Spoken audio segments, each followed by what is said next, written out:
The new decade is already a month old. And the beginning of February on a leap year always marks an important event in a particular Midwestern state. Coming up on today's show, Savannah previews the Iowa caucuses, which kicks off voting for the presidential primary. Tyler talks with Mr. Morgan about an upcoming production. And Davis joins the General Assembly of the new Model UN Club on campus. Stay tuned, you're watching Roar TV.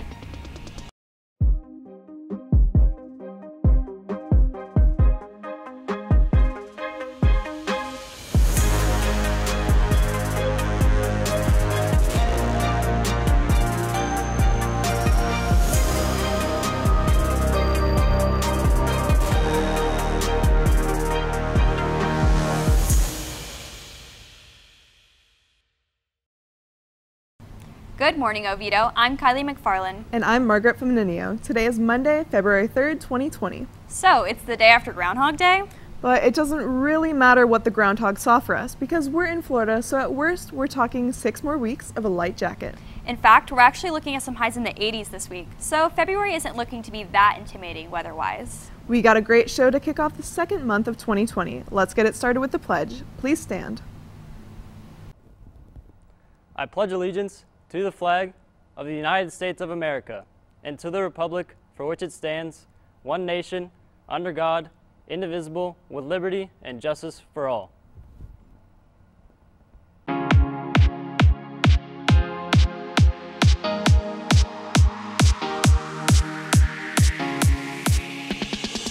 Hey Oviedo, it's Brooke here with this week's question on Twitter.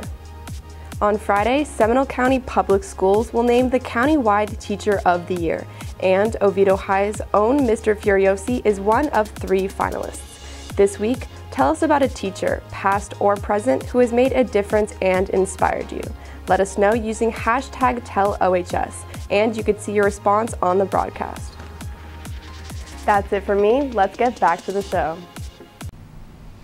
No matter the actions of a groundhog, it's always a cold day in Iowa this time of year. But the residents of that state will be venturing out today to participate in the Iowa caucuses. They're the first state to participate in selecting the Democratic nominee for president. But the way they cast their vote differs a bit from how we do it here in Florida. Reporter Savannah Rodriguez explains.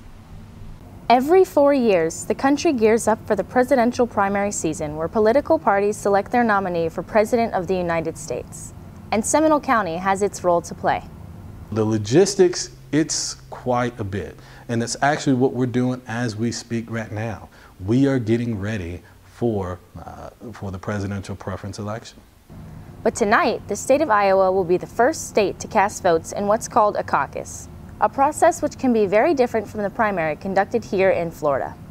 They go to a central meeting room and then they start to farm out to different places to see who they're going to vote for.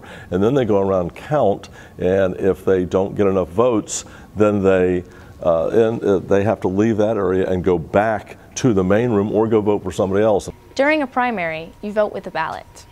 But during a caucus, you vote with your feet. Folks are literally in the public going to stand in those areas and publicly show their support for a candidate. To demonstrate how this would look, we gathered a few classes totaling 119 students together in the gym and asked them all to vote for their preferred School Spirit Week dress-up theme. They were given a list of 12 options and could vote for one. Precinct captains representing each theme stood in different corners of the gym, attempting to get students to stand in their corner to cast a vote for the dress-up day they were representing. After one round of voting, only 3 of the 12 Spirit Week candidates had earned at least 15% of the vote, which in this case was a minimum of 18 votes. After determining which candidates were viable, we proceeded with the realignment period, where voters of non-viable candidates had the chance to then cast a vote for one of the viable options. After the realignment, the tally was Gender Swap with 48 votes, Patriotic or USA Day with 31 votes, and Pajama Day with 24 votes. 16 people in attendance abstained from voting after realignment. Primary is a more private way of voting, whereas a caucus on the Democratic side in Iowa will be a public show of support. But having to get out in public isn't as easy to do for some voters. Personally, I would prefer doing a primary because I have like a busy schedule now, and it would have to be like they talked about everyone at the same time, and I definitely wouldn't really have too much time to do it because I have work and school, like babysitting and whatnot. So you have to get everyone together and get everything like situated. It's just easier to go in, sort of like show your ID, show who you are, write down the ballot, and then you can go. And though it may not be the most convenient method for some, this process is how Iowa will divide up its delegates, which select the Democratic nominee for president. For Roar TV, I'm Savannah Rodriguez. And if you're going to be 18 by Tuesday, March 17th, then you're eligible to vote in the Florida presidential primary. However, you do have to be registered by February 18th. Attention seniors, Decision Day at Seminole State College will be held on February 14th. Spend the day with your friends and learn everything you need to know about Seminole State. Transportation and lunch will be provided. You'll even have the chance to win some great prizes. Permission slips are due to Miss Washington in the guidance office by Wednesday, February 6th. Sign up to attend at seminolestate.edu/decisionday. Italian Club will be selling delicious chocolate cake pops for $1 until February 7th. Cake pops will be delivered on Valentine's Day to third period classes. See an Italian Club member or Mrs. Vitale in 13-017 to buy one. Boys volleyball will be having tryouts today from 7 to 9 p.m. in the old gym. If interested, you will need a white card and tryout packet from athletics. If you are currently playing another sport, please let Coach Schneider know, and he can work around your athletic schedule. If you have any questions, stop by athletics. Oviedo High School will be hosting a life-saving blood drive tomorrow, February 4th, 2020. Sign-ups are in the Commons during lunch. Giving blood will also count as 1 hour of community service. Oviedo's water polo team challenges everyone and anyone to a water polo match. Water Polo versus the World is on February 7th at 6:30 p.m. at the Oviedo Aquatic Center. Any Oviedo athlete can play. See Coach Mason in room 813 for details. Seniors, Grad Bash tickets are available before or after school in Miss Coomer's room 1-207. Tickets are now $100. February is Black History Month, and in a couple weeks, our auditorium will host the annual Black History Month show. Reporter Tyler Crush spoke to one of our assistant principals, Mr. Morgan, to learn more about the production. Hey Oviedo, I'm Tyler Crush here with Mr. Morgan talking about the Black History Month show happening later this month. Now, Mr. Morgan, what can we expect to see in this show? Well, I've been here 9 years, and we've had this show every year, and we partner with a local church community outreach program, and it's really designed to highlight and celebrate African American history and culture. And throughout the years I've been here, we've had all types of performances, actors, singers, dancers, puppet shows, poetry readings, and there's always a keynote speaker as well. And who can we expect to see in the show besides students? Usually the performers are local, again, church groups, choirs. The puppet performance is also from local church groups. So they're all local people to here to Oviedo. Awesome. Thank you very much. Don't forget to come out February 22nd to see this Black History Month show here at Oviedo. Let's get back to the show. This week, there's quite a bit of action in athletics as winter sports teams are gearing up for postseason play. Riley Finnegan is in studio for today's O-Town Sports Report.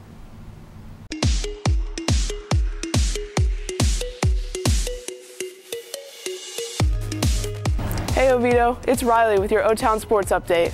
Last Thursday, girls varsity soccer defeated University 11-0 in the first round of district playoffs.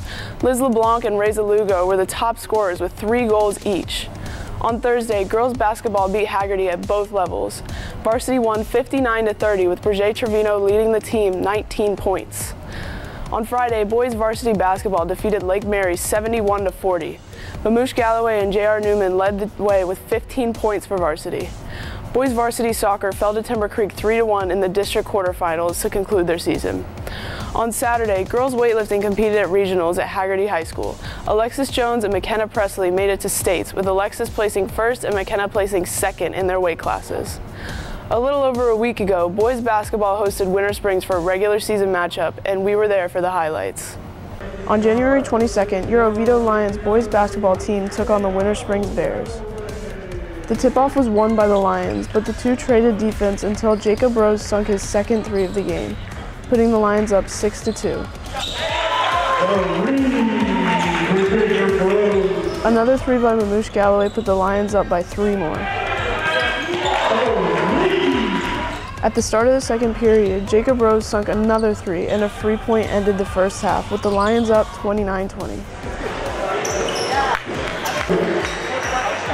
The Lions dominated the third period, scoring 16 versus the Bears 5, and that streak started with this three by Matt Strickland. And when a Bears player missed the ball, the Lions were able to capitalize with another three by Jacob Rose.